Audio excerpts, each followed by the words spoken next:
নেপাল এবং ভারতের বিপক্ষে ম্যাচের জন্য ঘোষণা করা হয়েছে বাংলাদেশ জাতীয় ফুটবল দল। ২৭ জন ফুটবলারকে ডেকেছেন কোচ হাভিয়ের কাবরেরা। বাংলাদেশ জাতীয় ফুটবল দল এবং ভারত এবং নেপালের বিপক্ষে ম্যাচ নিয়ে কথা বলতে আমার সাথে রয়েছেন শেখ আশিক। আশিক, আপনাকে স্বাগত জানাচ্ছি। আপনাকেও ধন্যবাদ পিয়ার। আশিক, বাংলাদেশ জাতীয় ফুটবল দল ঘোষণা করা হয়েছে, ২৭ জন ফুটবলারকে ডেকেছেন হাভিয়ের কাবরেরা, বিস্তারিত যদি জানান। ২৭ জন ফুটবলারকে ডেকেছেন, তবে এই ডাকার আগে থেকে তো আসলে ক্যাম্প শুরু হয়ে গেছে। কাবরেরা যখন ছিলেন স্পেনে, তিনি সম্ভবত ভিডিও দেখে নাকি ম্যাচ মানে ট্রেনিং সেশন পর্যবেক্ষণ করছিলেন। তার যমজ মেয়ে হয়েছে, এই জন্য ছুটিতে ছিলেন। এরপরে দল ঘোষণার আগে তারা ক্যাম্পে ডেকেছে ফুটবলারদেরকে, এবং কাদেরকে ডেকেছে, যারা আগের হংকং চায়নার বিপক্ষে ক্যাম্পে যারা ছিল তাদেরকে আবার ডাকা হয়েছে। এখন এইখানে ওই দুটো ম্যাচে যারা খারাপ খেলেছে তারাও সবাই আছে, এবং বলা হয়েছে যে কি বাংলাদেশের প্লেয়ার যারা আছে তারা ক্যাম্পে না ডাকলে, যখন বাড়িতে থাকে, ছুটিতে থাকে, তখন তারা বিভিন্ন জায়গায় খ্যাপ খেলে বেড়ায়। মানে খ্যাপ খেলা নিশ্চয়ই সব ফ্যানরা বোঝে যে তারা মানে বন বাদার বা ঠেকানোর জন্যই করা হয়েছে, যে তারা যে আসলেও কি তাই নাকি? হ্যাঁ, আসলেই তাই। এবং আমাদের ফুটবলাররা যখন ক্যাম্পে এসেছে, এই নিয়ে কথাও বলা হয়েছে যে কেন আসলে তাদেরকে খ্যাপ খেলতে হয়, মানে খ্যাপ খেলে তারা কেন। তারা বলেছে যে দেখেন, দুইটা কারণে আমাদেরকে খ্যাপ খেলতে হয়। এক আমরা যারা আসি আমাদের এলাকার রাজনৈতিক কারণে এবং সামাজিক কারণে আমাদের খ্যাপ খেলতে যেতে হয়। বাস্তবতা এখানে আরো একটা আছে, সেটা আমাদের বাংলাদেশে বর্তমানে অনেক ফুটবলারই আসলে ক্লাব থেকে নিয়মিত বেতন পান না, তো বাধ্য হয়ে তাদেরকে খ্যাপ খেলতে হয়। অর্থাৎ তাদের টাকার জন্য তাদেরকে খেলতে হয়, এবং সেই খ্যাপ খেলা ঠেকানোর জন্য, যাতে খ্যাপ না খেলে, এই জন্যই তাদেরকে আগে ক্যাম্পে ধরে আনা হয়েছে, রেখে তারপরে দল ঘোষণা করা হয়েছে। এবং সেই স্কোয়াড ২৭ জনের, যেখানে ৪ জন গোলরক্ষক আছে। ৪ জন গোলকিপার কেন? এটা আসলে কোচ হাভিয়ের কাবরেরা বলতে পারবেন। হয়তোবা আপনার কাছে কি মনে হয়? আমার কাছে মনে হচ্ছে সাধারণত আমরা দেখি তো ৩ জন গোলকিপার 3 জন থাকে, ২৬ জনের স্কোয়াড হয়, হয়তোবা একজনকে বাদও দিবে, হয়তোবা পাইপলাইন মজবুত করার জন্য, বা যারা আছে, যারা একটু ভালো রিদমে আছে, তাদেরকে যাতে জাতীয় দলের আবহে রেখে আরেকটু ভালো রাখা হয়। ডাকা হয়েছে, তারাই কি এই মুহূর্তে বাংলাদেশের সবচেয়ে ভালো গোলকিপার? তা না হলে তো ডাকার কারণ আমি দেখি না, কারণ এখানে আছে শ্রাবণ আছে, তারপর মানে বাকি যারা আছে, সুজন আছে, তারপরে ফার্স্ট চয়েস মিতুল মার্মা আছে, তো এই ৪ জন, মানে ৪ জনই ভালো। জিকো তো নেই এদের মাঝে। না, জিকোকে রাখা হয়নি, এবং জিকো কিন্তু লাস্ট ম্যাচে বসুন্ধরার হয়ে এএফসি চ্যালেঞ্জ লিগের ম্যাচে ৯০ মিনিট, মানে ১ বছরেরও বেশি সময় ধরে সে ৯০ মিনিট ম্যাচ পায়নি। বার্তাটা আমি আসলে ৪ জন গোলকিপার জিকো নেই, এটা নিয়ে আসলে ফ্যানদের আটকে টিমের জন্য কি একরকম কি ওভার হয়ে গেছে? মানে এখন আমার কাছে যেটা মনে হয় যে জিকোকে নিয়ে এতদিন কথা ছিল যে তার ক্লাবে ম্যাচ পায় না, তো জিকো তো আসলে ক্লাবে ম্যাচ পাওয়া শুরু করেছে, তো দেখা যাক আসলে জিকো এখানে কেমন পারফর্ম করে। একটা ম্যাচ দিয়ে তো জিকো হয়তো বা ওই ম্যাচে অত ভালো পারফর্ম করতে পারেনি, কিন্তু এক ম্যাচ দিয়ে আসলে জাজ করারও সুযোগ নেই। দেখা যাক জিকো আসলে কামব্যাক করতে পারে কিনা। আচ্ছা, দল ঘোষণাটা কিভাবে করা হলো? প্রেস কনফারেন্সে করা হচ্ছে, প্রেস রিলিজ দেওয়া হয়েছে নাকি কিভাবে? বাংলাদেশ ফুটবল ফেডারেশন আসলে বর্তমান সময়ে দল ঘোষণার জন্য প্রেস রিলিজ বা ইমেইল এইগুলোর চেয়ে বেশি গুরুত্ব দেয় সোশ্যাল মিডিয়াতে আপলোড হয়, এবং ফ্যান্সরা, জার্নালিস্টরা সবাই দেখে সোশ্যাল মিডিয়াতে, এবং এটা আসলে এই কালচারটা বেশ কিছুদিন ধরে চর্চা হচ্ছে। এটা কি ভালো নাকি খারাপ, কি মনে হয় আপনার? মানে এটা আসলে ফেডারেশন বলতে পারবে। এখানে ফেডারেশনের অবশ্য অর্থনৈতিক লাভ আছে, মানে এখন তো ফেসবুকে কন্টেন্ট মনিটাইজেশনের যুগ, ছবি, ভিডিও, স্টিল ছবি বা স্ট্যাটাস সবকিছুতে আর্নিং হয়, ইনকাম হয়। আচ্ছা, তো এখানে ফেডারেশনের একটা ইনকামের একটা সুযোগ আছে। ফেসবুকে তারা ঘোষণা করলো, বা ফেসবুক পেজে, সেখানে দর্শকরা আসলে কি বলছে, আপনি যদি আমাদের জানাতেন একটু। দর্শকদের কমেন্ট আমি মোটামুটি পড়েছি, এবং আমার সঙ্গে মিলিয়ে নিতে পারবেন। বেশ কিছু কমেন্ট সেখানে আছে, যেগুলো সবচেয়ে বেশি কমেন্ট হচ্ছে নাম্বার 1, কিউবা মিচেল কেন নেই দলে, নাম্বার 2, ফাহামিদুল ইসলাম কেন নেই দলে, নাম্বার 3, ৪ জন কেন গোলকিপার, নাম্বার 4, ৪ জন গোলকিপার আছে, তার মধ্যে আনিসুর রহমান জিকো কেন নেই। আর এরপরে কিছু কমেন্ট আছে যেগুলো আসলে আমি পড়েছি, কিন্তু আসলে গণমাধ্যমে সেগুলো উচ্চারণ করার মতো না। আচ্ছা, ঠিক আছে। কিউবা মিচেলকে কেন প্রাথমিক স্কোয়াডে রাখা হয়নি, আপনার কাছে কি মনে হচ্ছে? মানে কিউবা মিচেল কি বাংলাদেশ এখন যারা আছে জাতীয় দলে, তাদের চেয়ে, তাদের সাথে যদি আমি কম্প্যারিজন করি, তাদের তুলনায় কিউবা মিচেলের অবস্থানটা কোথায়, কি কারণে তাকে নেওয়া হয়নি? কিউবা মিচেলের বসুন্ধরা কিংসের টিমমেটই বলেছে, একজন ফরেনার টিমমেট, সেই বলেছে যে কিউবা আমাদের ক্লাবের আরো কয়েকজন তার পজিশনে আছে, মিডফিল্ডে আছে, যারা হচ্ছে বাংলাদেশ জাতীয় দলে খেলে, কিন্তু কিউবার কোয়ালিটির কেউ নাই। বসুন্ধরার one of the main footballer বলেছে এটা, কিন্তু সেইখানে সে কিউবাকে বসুন্ধরায় পুরো গেম টাইম দেয় না। কেন দিচ্ছে না তারা? এটা আসলে তারা বলতে পারবে। কিউবার সাথে আমার লাস্ট যেদিন হচ্ছে আসে চ্যালেঞ্জ লিগের ম্যাচ খেলে কুয়েত থেকে যেদিন আসে, ওই দিন আমার কিউবার সাথে কথা হয়েছে। তো কিউবাকে নিয়ে একটা আলোচনা ছিল যে কিউবার বাংলাদেশের ওয়েদারে প্রথম 5-7 মিনিট খেলার পর এরপরে তার শ্বাসকষ্ট নাকি শুরু হয়, মানে ওয়েদারের সঙ্গে মানিয়ে নিতে পারে না, অনেক ধুলা উঠেছেন তিনি নাকি আচ্ছা এটা এই কথাগুলো আলোচনা হয়েছে। তো লাস্ট যেদিন জিজ্ঞেস করার পরে কিউবা মিচেল বলল যে আমার শুরুতে প্রবলেম হচ্ছিল, যেহেতু সে ইংল্যান্ড থেকে আসছে, বড় হয়েছে ইংল্যান্ডে, তো এখন তার ওই ধরনের কোনো প্রবলেম না, এটা তার মতে। তা এরপরে আসলে সেও আসলে বলতে পারে না যে তাকে কেন বসুন্ধরা খেলাচ্ছে না, আর বসুন্ধরা ক্লাব যদি সুযোগ না দেয় সেই ফুটবলারকে জাতীয় দল কেন ডাকবে, এই প্রশ্ন আমারও। কিন্তু এখানেও সুযোগ আছে। আমরা রিশাদ হোসেনের কথা বলতে পারি, ক্রিকেটার। রিশাদকে কিন্তু আমরা ঘরোয়া লিগে দেখেছি ম্যাচের পর ম্যাচ বসে থাকতে। সেই রিশাদকে কিন্তু হাতুরু সিংহে সুযোগ দিয়েছিলেন এবং সেই রিশাদ কিন্তু দুর্দান্ত করছেন। এই ক্ষেত্রে কিছু কিছু ফুটবলারের ব্যাপারে আপনাকেও এভাবে, মানে রিশাদকে যেমন ক্রিকেটে রিস্ক নেওয়া হয়েছিল, এভাবে ফুটবলারকে ক্ষেত্রে রিস্ক নেওয়া উচিত। কারণ কিউবা মিচেল অর্থাৎ কাবরেরা একটা যুক্তি দাঁড় করাতে পারেন, তার হাতে যুক্তি আছে যে সে তার ক্লাবে সুযোগ পাচ্ছে না, তাকে আমি জাতীয় দলে কেন নেব, এই যুক্তি কাবরের হাতে আছে। যারা আছে মিডফিল্ডার, ধরেন যে বসুন্ধরা থেকেই যারা ডাক পেয়েছেন জাতীয় দলে বা খেলবেন, তারাও কি বসুন্ধরাতে সুযোগ পেয়েছেন কিউবা মিচেলের মতো, নাকি তাদেরকেও বসিয়ে রাখা হয়েছে এমন কিছু? না, কিউবা মিচেলকে এখনই আসলে বাকিরা গেম টাইম বসুন্ধরাতেও পেয়েছে বা পাচ্ছে, কিন্তু কিউবাকে এখনো সেভাবে শুরু করেনি, যে এখনো কোনো ম্যাচে তাকে 90 মিনিটস খেলানো হয়নি এইটা। তবে আমি যদি বলি যে একটা কথা দেখেন, যে কিউবা মিচেল সান্ডারল্যান্ড অনূর্ধ্ব 21 দলের হয়ে খেলেছেন এবং সে 21 দলের নিয়মিতই খেলতো। তো এখন বাংলাদেশের ফুটবল নিশ্চয়ই এত উপরের পর্যায়ে চলে যায়নি যে সান্ডারল্যান্ড অনূর্ধ্ব 21 দলের হয়ে একজন খেলা ফুল ফিট ফুটবলার। কিউবা মিচেলের ফিটনেস খুবই দুর্দান্ত। এবং আরো একটা বিষয় কিউবা মিচেলকে বলতে হবে, অনেকে যারা ফুটবল ফলো করেন তারা বলবেন, সেটা হচ্ছে কিউবা মিচেলের ওয়েটেড পাসগুলো এখন আমার চোখে, এবং ফ্যানরাও আমার সাথে নিশ্চয়ই দ্বিমত পোষণ করবে না, যে এই মুহূর্তে বাংলাদেশের সেরা মানে ওয়েটেড পাসগুলো দেয়। হামজা সুমিতদের পাসও এরকম না, ওয়েটেড পাসগুলো একদম মানে পারফেক্ট হয়। বার্সেলোনা জাভি যেমন পাসগুলো দিতেন, যে ওয়েটেড পাস বলতে হচ্ছে ওইগুলো যেটা হচ্ছে আপনি যার কাছে মারবেন ঠিক তার কাছে গিয়ে পড়বে এবং একটা ভার মনে হবে পাসে, যে আমি যে একটা রাবারের বল যখন ফেলবো পড়ে ধুপ করে যায় পড়বে একদম জায়গা মতো। এই ওয়েটেড পাস কিউবা মিচেল বেস্ট এখন বাংলাদেশে, তার মতো কেউ নাই। এই পাসের কথা যে বলছেন, এটা বাংলাদেশের আর কার কাছ থেকে আপনি দেখতে পেয়েছেন? হামজা সুমিত তাদের আছে, কিন্তু কিউবা মিচেলের ওয়েটেড পাস হচ্ছে বেস্ট, মানে আমার দৃষ্টিকোণ থেকে সেটা বেস্ট ওয়েটেড পাসগুলো। তো এখন একজন ফুটবলারকে আপনি ধরেন যে কিউবা মিচেলের বয়স অনেক কম, সে বড় স্টার হবে, তো তাকে ধরেন যে আপনি এখন সুযোগ দিতে পারছেন না, যেন কারণ ক্লাব তাকে খেলাচ্ছে না। আপনি তো তাকে ক্যাম্পেইনে দেখবেন, কিংবা সে বাংলাদেশে যেহেতু ভবিষ্যতে খেলবে, তাকে জাতীয় দলের যে আবহটা, সে আবহর সাথে তো তাকে আমি মানিয়ে নিব, যে হামজা চৌধুরীর সঙ্গে সে যখন খেলবে একই সাথে, তখন নিশ্চয়ই তার ভিতরে আরো বেশি ইন্সপিরেশন কাজ করবে, আরো ভালো করার স্পৃহা জাগবে। তো সেইটা যখন হচ্ছে না, তো বসুন্ধরা, আমার কথা একটাই, বসুন্ধরা হয়তো বা সুযোগ দিচ্ছে না, বসুন্ধরা ডিসক্লোজ করছে না সে ফিট কিনা, বসুন্ধরা ডিসক্লোজ করছে না যে হচ্ছে তার টিম কম্বিনেশনের সঙ্গে মানাতে হচ্ছে কিনা, কোনো কিছুই বলছে না, আবার তাকে খেলাচ্ছেও না। অথচ মানে কিউবা মিচেলের পেছনে বসুন্ধরা কিংস প্রচুর অর্থ ঢালছে, ইনভেস্টমেন্ট আছে। আমরা তারিক কাজীর ব্যাপার দেখেছি, যে তারিক কাজীকে হচ্ছে 1 বছর ধরে বেতন পাচ্ছে না, তারিক কাজীর বেতন বন্ধ ছিল, কিউবা মিচেলের অ্যাডভান্স করা আছে বেতন, অ্যাডভান্স দেয়া আছে, মানে আমি যতদূর জানি তার 2 মাসের বেতন আরো অ্যাডভান্স করা আছে। এই যে ধরেন যে তিনি ইংল্যান্ড থেকে বাংলাদেশে আসলেন, কিউবা বসুন্ধরায় যোগ দিলেন, এই ব্যাপারটাকে তার ক্যারিয়ারের জন্য কি রকম, আপনি কিভাবে দেখছেন? তো আসলে দেখেন, কিউবা মিচেল যখন বাংলাদেশে এসেছিল, কিউবা তখন বলেছিল যে রোনালদো যখন যেভাবে সৌদি আরবের লিগের পরিবর্তন করেছে, আমি বাংলাদেশের লিগের পরিবর্তন করতে চাই। কিন্তু এসে দেখলাম কি কিউবাই উল্টো পরিবর্তন হয়ে গেল, কিউবাকে খেলানো হচ্ছে না। কেন খেলানো হচ্ছে না সেটা কিউবাও জানে না, আমি গ্যারান্টি দিয়ে বলছি যে কিউবা জানেই না যে তাকে কেন খেলানো হচ্ছে না, তিনি নিজেও জানেন না, জানে না, সে কারণেই জানে না যে তাকে কেন খেলানো হচ্ছে না।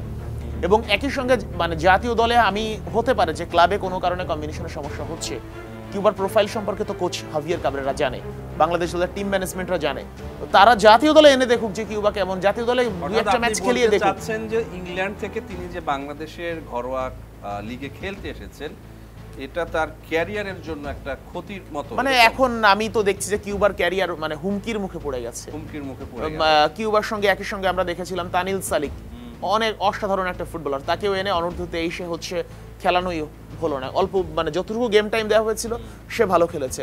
আমরা আরহাম ইসলামের কথা বলতে পারি, আরহাম বাংলাদেশ অনূর্ধ্ব 17 দলের হয়ে খেলতে এসেছিল। আরহাম যখন খেলেছে আমরা দেখেছি আরহাম যখন একদম ভালো জোন দিয়ে বের হচ্ছে, একদম তার কাছে বল দিলেই কিছু একটা হবে, কেউ আর তাকে বল দেয় না। বাকি 9 জন গোলকিপার বাদে বাকি 9 জন নিজেদের কাছে বল রাখে। বাংলাদেশের ফুটবলে আমি বলছি, গ্যারান্টি দিয়ে বলছি, এবং যারা ফুটবল খেলে তারাও জানে, বাংলাদেশের ফুটবলে সিন্ডিকেট তো আলোচনা করে, বিভিন্ন ধরনের সিন্ডিকেট আছে। এই ফুটবলারদের মধ্যেও সিন্ডিকেট আছে, এজ লেভেলের ফুটবলারদের মধ্যেও সিন্ডিকেট আছে। এজ লেভেলের ফুটবলারদের সিন্ডিকেট কেমন দেখেন, সে হচ্ছে আমরা ওই এলাকা থেকে 5 জন এসেছি এখানে, এই বা আমার পরিচিত 5 জন, তুই তুই তুই তুই তুই এই 5 জন আমরা এই ওদেরকে বল দিব না, একদম ওদেরকে পাস দিব না, ওরা যে পজিশনে থাকুক ওদের কাছে পাস দিব না। বাংলাদেশের এজ লেভেলে বিশেষ করে ট্রায়াল গুলোতে এই ধরনের সিন্ডিকেট চলে নিজেদের মধ্যে। এই সিন্ডিকেটের চর্চা সবার মধ্যে আছে। আসলে বাফুফের যারা উপরের দিকে কর্মকর্তা রয়েছেন তারা কি জানেন না এই ব্যাপারটা? সবাই জানে। আপনি মানে যখন মাঠে খেলা দেখবেন আরহামের ব্যাপারটা সবাই বলতে পারবেন। আরহামেরটা মানে পুরো দর্শক সবাই দেখেছে যে আরহাম বারবার বের হচ্ছে, তার কাছে বল পেলেই সে কিছু একটা করে ফেলবে এই বল নিয়ে, সে আরহামের কাছে আর বল যায় না। দরকার হলে আরহামের জায়গায় অন্য যার কাছে বল আছে সে বল নিয়ে দরকার হলে বলটা নষ্ট করেছে, কিন্তু আরহামকে বল দেয় না, এটা আমরা দেখেছি। এই যে মানে এগুলো বাংলাদেশের ফুটবলে হয়। এবং ইভেন এমনও হয়েছে, ধরেন যে গ্রামের কোনো একটা ফুটবল একাডেমি থেকে বললাম 5 জন, যে 5 জন আসছে একটা মানে মেগা ট্রায়াল বা গণ ট্রায়ালে অংশ নিতে, ওই 5 জনের ভিতর কথা থাকবে যে আমরা এই 5 জনের বাইরে আর কাউকে পাস দিব না। এখন আমরা যদি 5 জন, আমরা বড় গ্রুপ, আমরা বল রাখবো, আমরা ভালো খেলবো। ফুটবল আপনার পায়ে বল না গেলে কিচ্ছু করতে পারবেন না। তো বাংলাদেশের ফুটবল এটা হয়, খুবই নরমাল বিষয়। তো এই যারা আবার বাইরে থেকে ট্রায়াল দিতে আসে তারা যদি এই মানে বাংলাদেশের যারা আসছে আগে থেকে, বাংলাদেশ বা যেখানে হোক, যে আগে থেকে যারা একসাথে আসছে, ওরা ওদের টার্গেট থাকে ওকে কিভাবে বাদ দেওয়া যায়, একদম গ্যারান্টেড, আমি গ্যারান্টি দিয়ে বলছি এটা চলে। এই যে ধরেন যে প্রবাসী ফুটবলার যারা আসেন বাংলাদেশে খেলতে, বারবারই আমরা দেখি যে বিভিন্ন গ্রুপে সিন্ডিকেটের বিষয়গুলো উঠে আসে, এই প্রশ্নগুলো উঠে আসে বারবার। এই বিষয়টাকে নিয়ে আমি আপনার সাথে আরো বেশ কয়েকটা এপিসোডে কথা বলেছি। বিষয়গুলো তো আসলে পরিবর্তন হচ্ছে না। পরিবর্তন হচ্ছে না। আমাদের ফুটবলে ফ্যানদের ক্রেজ অনেক বাড়ছে, হামজা সুমিত আসার কারণে মাঠে প্রচুর দর্শক আসছে, টিকিটের দাম বাড়ছে, এবং বাফুফের টার্গেট থাকে এই ম্যাচ থেকে আগামী ম্যাচে প্রতি ম্যাচে টিকিটের দাম বাড়বে, ক্রেজ বাড়বে। এবার এখনো দাম দেয়নি, এবার হচ্ছে নেপাল ম্যাচের টিকিট ছেড়েছে, নেপাল ম্যাচের টিকিট হচ্ছে 300 টাকা। এইটা টিকিট ইচ্ছা করে কমানো হয়েছে যাতে ফ্যানরা দেখতে পারে। তো গ্যালারির 300 টাকা, আর হচ্ছে ক্লাব হাউস 1000 টাকা টিকিট। আচ্ছা, তো এইটা এই ম্যাচের হিসাব না, মেইন যে ম্যাচগুলো, এই ম্যাচের বাফুফের হিসাবই হচ্ছে এখন যে প্রতি ম্যাচ বাই ম্যাচ আমরা টিকিটের দাম বাড়াবো। দামটা মানে প্রত্যেক যারা দর্শক রয়েছে তাদের নাগালের বাইরে চলে যাচ্ছে। বাইরে চলে যাওয়া না যাওয়া এটা তো মানে এটা ভিন্ন ব্যাপার। যে খেলা পছন্দ করে সে কষ্ট করে হলেও এক বেলা না খেয়ে হলেও টিকিট কিনবে, এইটা প্রবলেম না। প্রবলেম হচ্ছে আমাদের ফুটবলের ক্রেজ ব্যবহার করে ফেডারেশন যে বিপুল অর্থ আয় করছে, আলটিমেটলি আমাদের ফুটবল কতটুকু আগাচ্ছে। আমরা আগেও এশিয়ান কাপে কোয়ালিফাই করতে পারতাম না, এখনো কোয়ালিফাই করতে পারি না। হামজা সমিতের মতো ফেসগুলোকে বিক্রি করা হচ্ছে, বিক্রি করে বাফুফের অর্থ উপার্জন হচ্ছে। আলটিমেটলি ফুটবলের উন্নয়ন আমি দেখছি না। কিন্তু আসলে তো চিত্রটা আরো ভালো হতে পারতো, অবশ্যই ভালো হতে পারতো। এশিয়ান কাপ কোয়ালিফায়ারও আরো ভালো হতে পারতো, বাংলাদেশের আরো ভালো অবস্থানে থাকতে পারতো, অবশ্যই ভালো অবস্থানে থাকতে পারতো। প্রত্যেকটা ম্যাচ আমরা যদি দেখি, সেই ভারত ম্যাচ থেকে শুরু করে শিলংয়ে যে ম্যাচটা বাংলাদেশের জেনুইন জেতা ম্যাচ, একদম ফাঁকা পোস্টেও গোল মিস হয়েছে। এরপরে হচ্ছে হংকং চায়নার বিপক্ষে আমরা যে লাস্ট হোম ম্যাচে দেখলাম যে সেখানে হচ্ছে 3-3 ড্র করা ম্যাচ আমরা মানে হেয়ালি করে হারলাম। কয়েকজন ফুটবলারের সঙ্গে আমার কথা হয়েছে, নাম বলতে চাই না, ম্যাচের পরে নাম বলতে চাই না, তারা বলেছে যে ভাই আমরা ধরে নিয়েছিলাম ম্যাচ শেষ হয়ে গেছে। এই গোলটা যে আমরা এমনটাও বলেছে, হ্যাঁ আমরা ধরে নিয়েছিলাম যে আর সময় নেই, এখনই বাসি দিয়ে দেবে। মানে এই যে হেয়ালিটা ঢুকে গেছে, এই যে গেম অ্যাওয়ারনেসের দিবে কে? নিশ্চয়ই ফুটবলারদের জায়গা আছে, আবার কোচেরও তো এখানে আছে। আমরা দেখেছিলাম 3 নম্বর গোলের পরে কোচ হাভিয়ের কাবরেরা সহ সেলিব্রেশন করেছে, আর কাবরেরা তো তার জায়গায় সেলিব্রেশন করে এসে বসে আছে। এই যে ফুটবলাররা যে হিউজ বুনো উল্লাস করলো 3-3 ড্র করে, ওই যে গ্যালারি পর্যন্ত দৌড়াই গেল, উল্লাস করলো, লাফালাফি ফাটাফাটি করলো, এতে কি এনার্জি লস হয়নি? এবং সেই এনার্জি লস হওয়ার পরে কি তার ইম্প্যাক্টটা তো আমরা দেখা গেছে। আর কয়েকজন যারা বলেছে যে ভাই আমরা ভাবছি যে খেলা শেষ হয়ে গেছে, তো এখন আপনি যে ম্যাচ শেষ হওয়ার আগেই ধরে নিচ্ছেন ম্যাচ শেষ হয়ে গেছে, তাহলে তো আমার গেম অ্যাওয়ারনেস নাই না। যেহেতু যারা খেলেছে তারাই যখন বলছে তারা যে ম্যাচটা শেষ হয়ে গেছে তারা ভেবেছে, তাহলে এটা নিয়ে তার বেশি কিছু বলার নাই। আচ্ছা, শেখ আশিক সিন্ডিকেটের কথাটা বারবার উঠে আসছে এবং বাংলাদেশ জাতীয় ফুটবল দলের কোচ হাভিয়ের কাবরেরা বলা হয়ে থাকে যে তিনি নিজেও এই সিন্ডিকেটের অংশ। সিন্ডিকেট যখন থাকবে মানে যারা ওই চেইনে আছে সবাই অংশ থাকবে। কেউ কোনো সময় তো আমরা দেখে থাকি যে কোচরাও প্রতিবাদ করে যে হ্যাঁ, আপনি পিটার বাটলারের কথা বলতে পারেন নারী দলের। আমি এখানে এখন কাবরেরাকে নিয়ে তো ব্যাপার আছে। কাবরেরা হচ্ছে তার কোনো প্রোফাইল নাই, কাবরেরার প্রোফাইল খুবই নগণ্য প্রোফাইল, এবং কাবরেরা বাংলাদেশের মতো বর্তমান দলের কোচ হওয়ার কোয়ালিফিকেশন তার নাই। আমাকে একটু শেষ করতে দেন পেয়ার। সেটা হচ্ছে যখন অযোগ্য একজন লোককে এনে একটা জায়গায় বসানো হবে তখন তার টার্গেট, তার মনের ভিতর কিন্তু ভয় থাকবে যে কখন আমার চাকরিটা না বুঝি গেল, কাবরেরার মনের মধ্যে কখন সরে গেল। তো কাবরেরার মনের মধ্যে এই ভয়টা আছে। তো এখন ধরেন যে আপনি একজন বাফুফের একজন হেভিওয়েট পোস্টে আছেন, আপনার ক্লাবের দুজন প্লেয়ার আছে, তো আপনার থেকে কাবরেরার ডিল থাকবে হচ্ছে আমার ওই দুই প্লেয়ারকে তোমার খেলাতে হবে, তুমি যদি আমার ওই দুই প্লেয়ারকে খেলাও তোমার চাকরি কেউ খাচ্ছে না, তোমার ব্যাপারটা আমি দেখছি। তো কাবরেরা হচ্ছে এইভাবে সিন্ডিকেটের অংশ, একদম মানে পাকাপোক্ত ভাবে। আমি যে কথাটা বলতে চাচ্ছি, ধরেন যে হামজা আর সমিত আসার পরে আমার কাছে মনে হচ্ছে যে কাবরেরারই এখন লাভ হলো। তিনি এখন বাংলাদেশ টিমটাকে ইউজ করে ধরেন যে অন্য কোথাও যখন চাকরি করতে যাবে তিনি তার প্রোফাইলটা, সে হামজা চৌধুরীর কোচ, আমি হামজাকে কোচিং করিয়েছি। এবং এখানে আরো একটা মধুর সমস্যা তৈরি হয়েছে, বিষয়ে আমরা আলোচনায় যাব, সেটা হচ্ছে ভারতের বিপক্ষে ম্যাচ। তো আমরা যখন ম্যাচে হারি তখন কোচকে অনেক গালিগালাজ করি, সমালোচনা করি, পদত্যাগ দাবি করি। তো এখন আবার ম্যাচ জিতলে তখন আবার বলা হয় যে ম্যাচে যদি জেতে তখন তো আবার কোচের প্রশংসা করতে হবে। তো আপনি আসলে কোন দিকে যাবেন? ভারতের সাথে জিতলে কি কাবরেরাকে বরখাস্ত করবেন, নাকি হচ্ছে বলবেন যে না কাবরেরা রয়ে গেছে, এখন তো আসলে বাংলাদেশ জিতেছে তাহলে কাবরেরা থাকুক? এই একটা সমস্যা তৈরি হচ্ছে। বাংলাদেশের দুইটা ম্যাচ বাকি আছে এফসি কোয়ালিফায়ার, বাংলাদেশের ম্যাচ বাকি আছে, বাংলাদেশ সিঙ্গাপুরে ম্যাচ একটা খেলতে যাবে, আর 18 নভেম্বর যে ম্যাচ আমাদের, যেই ম্যাচটা ভারতের বিপক্ষে যে ম্যাচটা হচ্ছে, এই দুইটা ম্যাচ বাকি আছে। আর অফিসিয়ালি বাংলাদেশ দল এফসি এশিয়ান কাপের বাছাই পর্ব থেকে ছিটকে গেছে। আপনার কাছে কি মনে হচ্ছে, ধরেন যে বাংলাদেশ ইন্ডিয়াকে যদি হারিয়ে দেয়, বাংলাদেশের জেতার সম্ভাবনা রয়েছে, যদি হারিয়ে দেয় বাংলাদেশ ইন্ডিয়াকে, তাহলে কাবরেরা কি থেকে যাবে, রেখে দেওয়া হবে তাকে? সেই হিসাবটা পরে, কিন্তু আমি এই মুহূর্তে একটা গ্যারান্টি দিচ্ছি, বাংলাদেশ ভারত ম্যাচ শেষ হবে এবং বাংলাদেশ আশা করব ম্যাচ জিতবে। ম্যাচ জিতে বের হওয়ার পর বাফুফের কর্তারা যখন বের হবে 1 নম্বর গেট দিয়ে, তখন আমরা যখন মাইক্রোফোন নিয়ে ধরবো, যখন জিজ্ঞেস করব যে হাভিয়ের কাবরেরা কি করবেন, তখন বাফুফের কর্তারাই সেই বলবে, একদম টপ লেভেলে যারা আছে তারাই বলবে, এতদিন যখন কাবরেরা ম্যাচ হেরেছে তখন আপনারা পদত্যাগ চেয়েছেন, আজকে তো ম্যাচ জিতো, তাহলে আজকে কেন কাবরেরার কথা বলছেন? তাহলে আমরা রেখে দিই, এই ধরনের কথা উঠবে, আমি গ্যারান্টি দিয়ে রাখলাম। অবশ্যই বড় হওয়া উচিত ছিল, আমাদের লক্ষ্য বড় হওয়া উচিত ছিল, এবং এখনো সময় আছে। লক্ষ্য মানে হামজা সুমিত্রা তো আমাদের দলে আজীবন খেলবে না, তো আমাদের ওই টেম্পোটা সেট করতে হবে, এবং এইটা হচ্ছে আমাদের সুবর্ণ সুযোগ।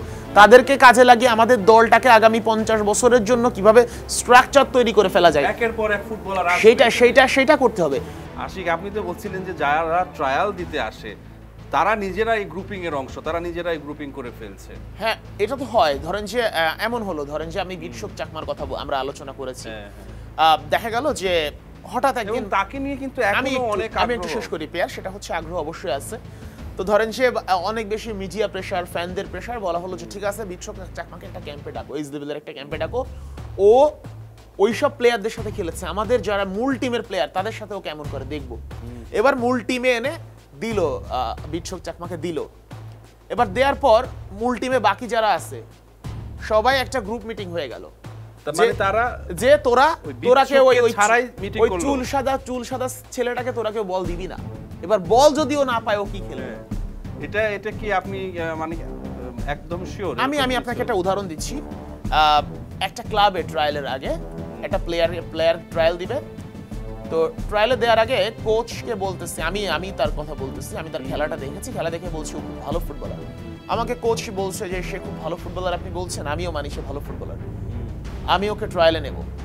ট্রায়ালে নিয়ে যখন বাকিরা ওকে বল দেবে না, ও তখন কি ফুটবলটা খেলবে, ও তখন কি দেখাবে? যার কথা বলছিলেন সে কি প্রবাসী ফুটবলার? না, লোকালি ফুটবলার, একটা অঞ্চল থেকে আসা। তো সে বলতেছে যে হচ্ছে ওকে যখন বল দেবে না, আমি তো আমার তখন কি করার আছে? আমি তো আর বলতে পারি যে বল দে সবার কাছে বল দে, কিন্তু প্লেয়াররা যখন বল দিবেই না ইচ্ছা করে, তখন তো আসলে আমার করার কিছু নাই। আর সেটা তো তখন যে বল পাচ্ছে না সুতরাং পারফর্মও করতে পারবে না এবং এইভাবে ঝরে যাবে, এই সিস্টেমটা হয়। আচ্ছা, এটা তো হচ্ছে ধরেন যে ক্লাব ফুটবলে বা ট্রায়ালগুলো অংশ, হ্যাঁ এগুলো হয়ে থাকে আপনি বলছেন। ন্যাশনাল টিমেও কি এরকম হয় না? ন্যাশনাল টিমে ওই যে ধরেন এরকম হবে না, ন্যাশনাল টিমে হুট করে ফাহামিদুলের মতো কেউ একদিন আসবে, হুট করে মানে আননোন কোথাও কেউ নাই, যেমন ধরেন হামজা চৌধুরী বা সমিতের সাথে কথা বলতে হলে আপনার কোচকেও হিসাব করে কথা বলতে হবে, মেপে কথা বলতে হবে। একটু যারা নিচের লেভেলের আছে ওদের চেয়ে মানে হামজাদের চেয়ে হাই প্রোফাইলের বাইরে যারা আছে তাদের ব্যাপারটা ধরেন যে আর একটু আলোচনা থাকে থাকে, কিন্তু কেউ ধরেন যে আলোচনা, যেমন জায়ান আগে থেকে আলোচনা ছিল কিছুদিন ধরে, জায়ানের ব্যাপারটা হয়েছে হুট করে। ফাহামিদুলকে নিয়ে কিন্তু কোনো আলোচনা ছিল না, হুট করেই ফাহামিদুলকে ডাকা হলো, আলোচনা হচ্ছে একটা প্লেয়ার ইতালির 4 ডিভিশনে কালে ক্যাম্পে দেখো। এই ফাহামিদুলকে কেউ চেনে না, ফাহামিদুল হোক কিংবা এবাদুল্লাহ রানা নামে হোক আমাদের কেউ একজন, মানে যাকে কেউ চেনে না তাকে এনে হুট করে সে যতই ভালো ফুটবলার হোক আপনি তাকে এনে ন্যাশনাল টিমের ক্যাম্পে দেন, তাদের মধ্যে এটা চলবে। কারণ এই চর্চাটা আসলে ছোটবেলা থেকেই হয়। ও যখন এইজ লেভেল খেলে এসেছে, ওই এইজ লেভেলে এটাই দেখেছে যে বাংলাদেশের সিস্টেমটাই এটা, অর্থাৎ বাজে একটা সংস্কৃতির মাঝে দিয়ে, এই সংস্কৃতির মাঝে সব ফুটবলাররা বড় হচ্ছে।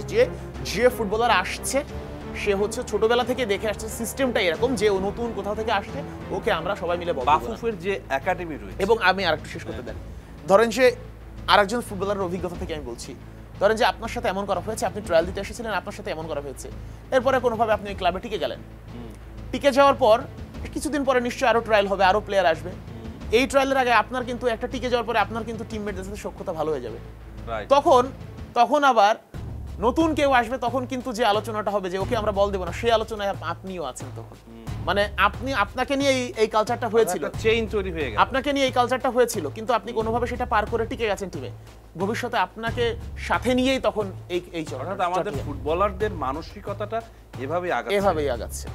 এটা কি পরিবর্তন করার দায়িত্ব কাদের? পরিবর্তন করার দায়িত্ব আসলে ফেডারেশনেরই।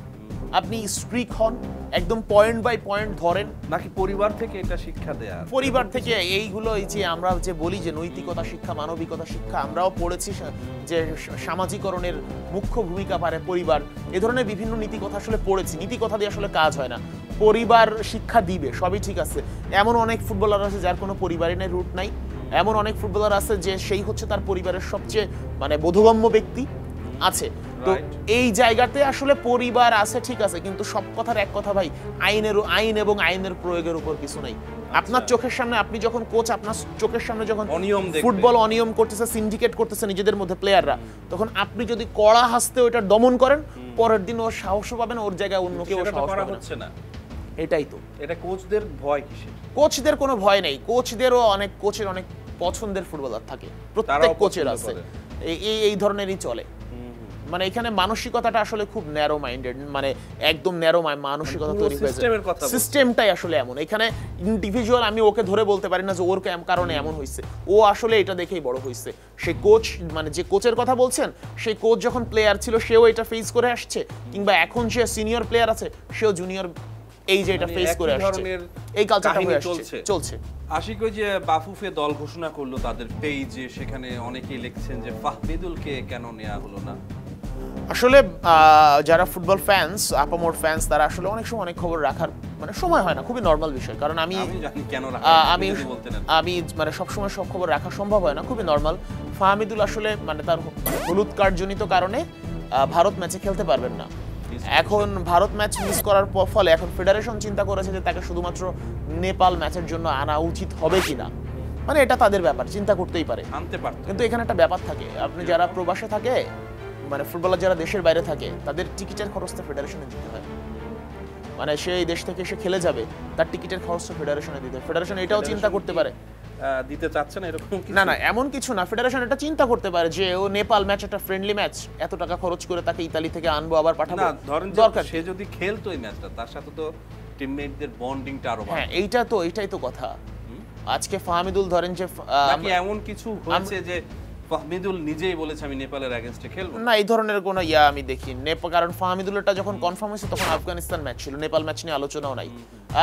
মানে মানে ফেডারেশন রাখলে এবং ফেডারেশন যদি টিকিট খরচ দেয়, খেলার জন্য ফাহমিদুল আসতে বাধ্য, ঠিক কিনা? এখানে তো নেয়া না নেয়া, খেলানো না খেলানো, এটা তো ফেডারেশনের উপর ডিপেন্ড করবে। আমরা অনেক ম্যাচে দেখি, অনেক মানে অ্যাওয়ে ম্যাচে দেখি, লিওনেল মেসি ম্যাচে খেলতেছেন না, কিন্তু মানে টিমমেটদের সাপোর্ট দেওয়ার জন্য একদম বউ বাচ্চা নিয়ে চলে যান আর্জেন্টিনার হয়ে অনেক ম্যাচে আমরা দেখেছি। ফাহমিদুলকে আনা যেত, অবশ্যই আনা যেত, চাইলেই আনতে পারতো। এবং নেপালের সাথে ধরেন এমনটা হতে পারতো যে নেপালের সাথে তিনি খেললেন এবং বাংলাদেশ ইন্ডিয়ার ম্যাচটা তিনি স্টেডিয়ামে বসে দেখলেন। কারণ দেখেন যে আজকে যদি আমাদের ফাহমিদুল খেলে, ফাহমিদুল তো শুধু আজকের 1-2 ম্যাচের জন্য না, সেই টিমে লং সার্ভিস দেবে। লং সার্ভিস দেওয়ার জন্য তার টিমমেটদের সাথে নিয়মিত দেখা হওয়া উচিত, কথা হওয়া উচিত, কম্বিনেশন আরো বাড়বে। যে কয়টা ট্রেনিং সেশন পাবে তার লাইফে টিমের সাথে, প্রত্যেকটা ট্রেনিং সেশনে তার কম্বিনেশন বাড়বে। তো এই জায়গা থেকে আসলে ফাহমিদুল এক ম্যাচ খেলবে, এক ম্যাচ খেলার জন্য আমি যদি ফেডারেশনের দায়িত্বরত কেউ আনতাম, আমি আনতাম। আশিক কাজেম শাহর নামটা দেখলাম যে তিনি চূড়ান্ত স্কোয়াডে রয়েছেন।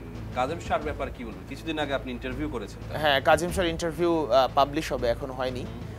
তো কাজেম শাহ খুবই ভালো মানের একজন মিডফিল্ডার। কাজেম শাহ এবং সমিত সোম তারা কিন্তু ছোটবেলা থেকে একসাথে বড় হয়েছে, একই সঙ্গে খেলাধুলা করেছে। এবং সমিত সোম এবং কাজেম শাহ হচ্ছে সমিত সোমের 1 বছরের ছোট। তারা ছোটবেলা থেকে পরিচিত এবং মানে তাদের বেশ ভালো সম্পর্ক। বড় সিনিয়র জুনিয়র হলে বন্ধুর মতো সম্পর্ক, তাদের নিয়মিত কথা হয়। কানাডায় বড় হয়েছেন, কিন্তু কাজেম শাহ আসলে একটু আলোচনার বাইরে থাকেন। ফেসবুকে তেমন কিছু আপলোড করেন না, বিধায় তার যে আপলোড করা আসলে ইনস্টাগ্রামে আপলোড করেন, তো যে কারণে কাজেম শাহ আসলে আলোচনার বাইরে থাকেন। কিন্তু কাজেম শাহ, এখানে যে ফ্যানরা রয়েছে তাদের মাঝে কি রকম মতামত? ফ্যানরা কাজেম শাহকে পছন্দ করে, কারণ আমাদের ফ্যানরা খেলা দেখে, খেলা বোঝে। কাবরেরা তো মনে হয় পছন্দ করে। কাবরেরার কথা আমি বলতে পারবো না। কাবরেরা তাকে, সে হচ্ছে মেইনলি মিডফিল্ডার। কাবরেরা তাকে মানে উইঙ্গার রোল দিয়ে এক ম্যাচে খেলাইছে হচ্ছে রাইট মিডে, যেটা আসলে যেসব ম্যাচে আপনার উইঙ্গার নাই, যে ম্যাচে হচ্ছে midfielder left mid right mid থাকে, মানে রোল তো আসলে উইঙ্গারেরই রোল। তো সেই ম্যাচে আমরা দেখলাম যে তার পজিশন থেকে সরিয়ে অন্য পজিশনে খেলিয়েছে। এটা আসলে অনেকেই করে। জায়ান আহমেদের কথাও কাবরেরা বললো যে জায়ানকে আমি লেফট উইং এ খেলাতে চাই। তো এই ধরনের চলে। তো যাই হোক, আসলে কাজেম শাহ খুবই ভালো ফুটবলার এবং খুবই আন্ডাররেটেড। এবং আমি বলবো যে প্রবাসী ফুটবলার বলি, কিংবা হচ্ছে প্রবাসী তো আর না, সে তো বাংলাদেশেই থাকে, মানে বিদেশে বেড়ে ওঠা ফুটবলার বলি, কিংবা হচ্ছে দেশে বেড়ে ওঠা ফুটবল কোথায় খেলে। কাজেম শাহ এখন আবাহনীতে আছে, আগে পুলিশ এফসিতে ছিল, এবং সে খুবই ভালো মিডফিল্ডার। এবং কাজেম শাহর মধ্যে সম্ভাবনা আছে। এবং কাজেম শাহর সবচেয়ে মানে যে ব্যাপারটা ফ্যানরা হয়তো বা জানে না, কাজেম শাহকে ফ্যানরা পছন্দ করে। তবে কাজেম শাহকে আমি দেখলাম যে ক্লাব যখন ছুটি হয়ে গেছে আবাহনীর, তো কাজেম শাহ একদম রেগুলার, একদম টাইম মেইনটেইন করে রেগুলার ইন্ডিভিজুয়াল প্র্যাকটিস করে। তারপরে হচ্ছে সে হচ্ছে ওইখানে যদি কেউ না থাকে বাচ্চাদের সাথে প্র্যাকটিস করে, একা একা প্র্যাকটিস করে। কেউ মানে ক্লাব সতীর্থরা সবাই ছুটিতে চলে গেছে, কিন্তু কাজেম শাহ কানাডায় ফিরে যায়নি। সে এইখানে থেকে সে রেগুলার প্র্যাকটিস করেছে। সকালে জিম, বিকালে বল নিয়ে প্র্যাকটিস, এটা সে কন্টিনিউ রেখেছে, চলছে। তো আমাদের ফুটবলারদের মধ্যে হচ্ছে শেষ পর্যন্ত তাকে কি সুযোগ দেবেন না? সুযোগ দেয়া উচিত। স্টার্টিং 11-এ দেখা যাবে নাকি? He is a very good footballer হিসেবে নামাবো। তবে যেহেতু মানে বদলি হিসেবে নামানোর সম্ভাবনা বেশি। সমিত সোম আছেন, এদিকে নিচে আছে হচ্ছে হামজা চৌধুরী আছে, তো এখানে মুরসালিন আছে, তো তাকে বদলি হিসেবে নামানো হবে। তবে আমি মনে করব বা আমার যেটা প্রত্যাশা থাকবে, কাজেম শাহকে ওই মানে লেফট মিড রাইট মিড এসব জায়গায় না খেলে তার যেটা প্রপার পজিশন সেইখানে খেলানো উচিত। কাজেম শাহ সে মিডফিল্ডার এবং সে হচ্ছে তার পাসিং খুবই ভালো, তার হচ্ছে বল সুইচ মানে বল পাস অ্যান্ড মুভ খুব ভালো, বল দিয়ে তারপরে সামনে চলে যাওয়া, এগুলো খুব ভালো, মুভগুলো ভালো। এবং তাকে আমরা দেখেছি পুলিশ এফসিতে থাকতে আলামিনের সাথে খুব ভালো কম্বিনেশন হতো, প্রচুর বল বানিয়ে দিয়েছে এবং আলামিন গোল করেছে অনেক, মানে তার অ্যাসিস্ট করার দক্ষতাও ভালো। তো সেই জায়গা থেকে আমরা চাইবো যে কাজেম শাহর মতো একজন ফুটবলার অবশ্যই থাকুক। এবং সে আন্ডাররেটেড, খুবই আন্ডাররেটেড, কারণ সে আসলে এত বেশি। সোহেল রানা সিনিয়র এবং কাজেম শাহ দুজন কি একই পজিশনে খেলে? মোটামুটি বলা যায়। সোহেল রানা তো সিনিয়র প্লেয়ার, 13 সাল থেকে ন্যাশনাল টিমে খেলছে। এবং দুজনের যদি কম্পেয়ার করি আমি, সোহেল রানা সিনিয়র এবং কাজেম শাহ, এই দুজনের মাঝে বেটার ফুটবলার কে? এই ধরনের কম্পেয়ারটা আসলে টাফ না আপনার দৃষ্টিতে। বেটার ফুটবলার কে মানে কিছু কিছু দিক থেকে সোহেল এগিয়ে থাকবে, আবার অনেক দিক থেকে কাজেম শাহ এগিয়ে থাকবে। আশিক বিশ্বনাথ ঘোষ ডিফেন্ডার অনেকদিন ধরে আলোচনায় নেই, তার আপডেটটা কি? বিশ্বনাথ ঘোষ বসুন্ধরার হয়ে খেলেছেন দীর্ঘদিন ধরে, তবে লং টাইম ইনজুরির কারণে আসলে বিশ্বনাথকে আমরা মিস করছি। বিশ্বনাথ আসলেই দুর্দান্ত ফুটবলার।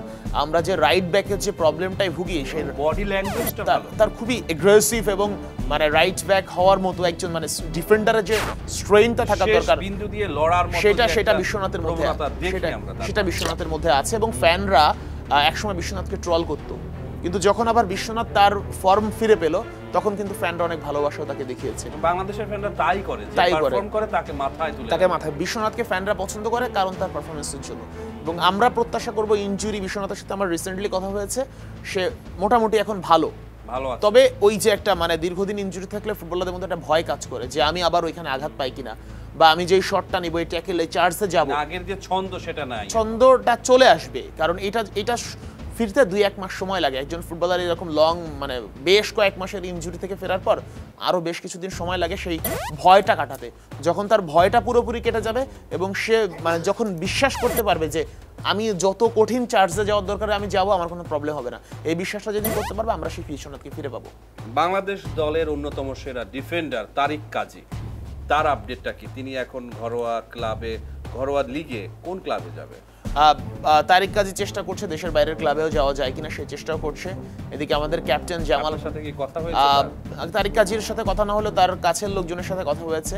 আর ক্যাপ্টেন জামাল ভুঁইয়া আবার তাকে অফার করেছে ব্রাদার্স ইউনিয়নে যাওয়ার জন্য। তো ও বিষয়ে আসলে তারিক কাজী কিছু বলেনি জামালকে। দেশের বাইরে কি যাবে এরকম? দেশের বাইরে সে একটা স্পোর্টস ম্যানেজমেন্ট এজেন্সির সাথে চুক্তি করেছে, মানে তাকে মানে ইউরোপিয়ান মানে একটু নিচের সারের ট্রায়ারের ক্লাবের দিকে যদি দল পায় সে চলে যাবে। তো সে অলরেডি চুক্তি করেছে ইয়ার সাথে, ম্যানেজমেন্ট কোম্পানির সাথে, স্পোর্টস ম্যানেজমেন্ট কোম্পানির সাথে, এজেন্সির সাথে। তো এখন আমরা প্রত্যাশা করব যেখানে থাকুক ভালো একটা ক্লাবে যাক, কম্পিটিটিভ একটা দলে থাকুক, যে দলে আসলে কম্পিটিশন করে চান্স পেতে এবং একই সঙ্গে যে নিজেকে মানে যে টিমের সাথে খেলবে ওই টিমের সাথে খেলেও আসলে কম্পিটিশন তৈরি হয়। তাহলে আমরা বিশ্বাস করি যে আমাদের মানে one of the main defenders যাকে বলা হয় আসলে ব্রেইন দিয়ে ফুটবলটা খেলে।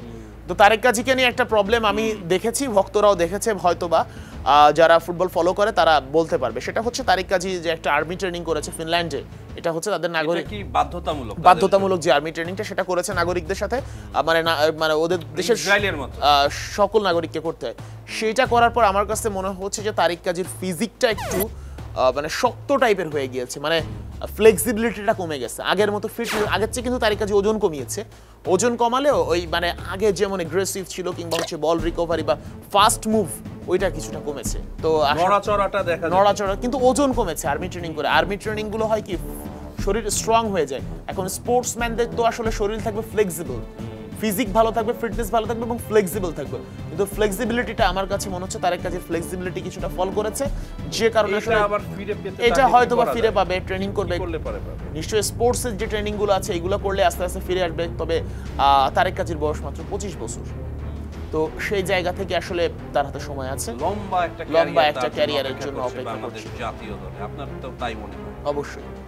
আশিক, বর্তমান বাংলাদেশ জাতীয় দলে আমাদের লোকাল যে ফুটবলাররা রয়েছেন এবং প্রবাসী যে ফুটবলার রয়েছেন, লোকাল ফুটবলারদের মাঝে কোন কোন ফুটবলারকে আপনি পছন্দ করে নেবেন বা আপনার তালিকায় থাকবে যারা আমাদের প্রবাসী ফুটবলারদের তুলনা বা তাদের সাথে কম্পিট করে সেই মানে রয়েছে বা জাতীয় দলে টিকে থাকতে পারবে? মানে প্রবাসী বা লোকাল আমি এটা দেখি না, সবাই হচ্ছে বাংলাদেশি, এটাই হচ্ছে আমার প্রথম প্রায়োরিটি। এই দলের মধ্যে যারা আছে, তারপরেও যদি বলি যে যারা দেশের বাইরে ফুটবল শিখেছে আর দেশের মধ্যে শিখেছে, এখানে অনেক ফুটবলারই, আমি বিশ্বনাথের কথা বলছিলাম, বিশ্বনাথ যদি তার ফেসে ফেরে তার পজিশনে প্রবাসের অনেক ফুটবলারের চেয়ে সে ভালো।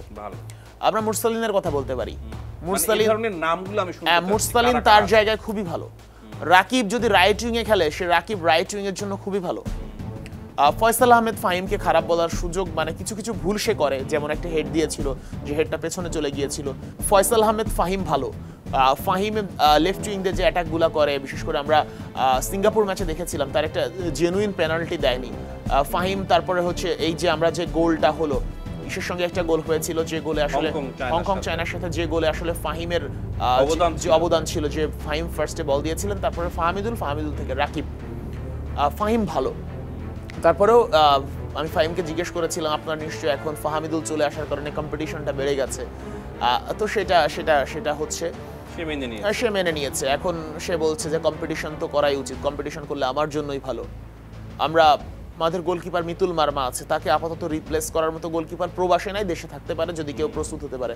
জিকো একসময় এমন ছিল, জিকোর এই মুহূর্তে ফিটনেস প্রবলেম, যে ফিটনেসটা আসলে গেম টাইমটা পাচ্ছে না, ম্যাচ না পেলে আসলে ফিটনেস আপনার মনের মধ্যে আপনি বুড়িয়ে যাবেন যদি ম্যাচ না পান। ফুটবলারদের ব্যাপারটা এরকম। সাইড বেঞ্চে বসে থাকতে আর গোলকিপারদের ক্ষেত্রে সমস্যাটা আরো অনেক বেশি। আপনারা আমি যদি বলি যে আপনিও মনে করতে পারবেন যে ভিক্টর ভালদেস আর ইকার ক্যাসিয়াস একই টাইমের গোলকিপার, অথচ ইকার ক্যাসিয়াসের কারণে ভিক্টর ভালদেস তার মানে পুরো ন্যাশনাল ক্যারিয়ারে আসলে কিছুই দেখাতে পারে নাই, অথচ সে ওয়ার্ল্ডের one of the best goalkeeper ছিল। কাকার কথা আমরা বলতে পারি, রিয়াল মাদ্রিদে একটা লম্বা সময় ইনজুরিতে ছিল। এই গোলকিপারদের কথা বলছি, গোলকিপারদের জন্য এটা সবচেয়ে যে কোনো প্লেয়ার, কারণ গোলকিপার আসলে সাইড বেঞ্চে বসিয়ে রাখা হবে, তার আত্মবিশ্বাসটা হারিয়ে যাবে। আমি তারপরেও গোলকিপারের কথা বলছি কেন, অনেক প্লেয়ার ধরেন যে কাকা অ্যাটাকিং মিডফিল্ডার মেইনলি, সে সেকেন্ড স্ট্রাইকারে খেলতে পারে, রাইট মিডে গেলে খেলতে পারে।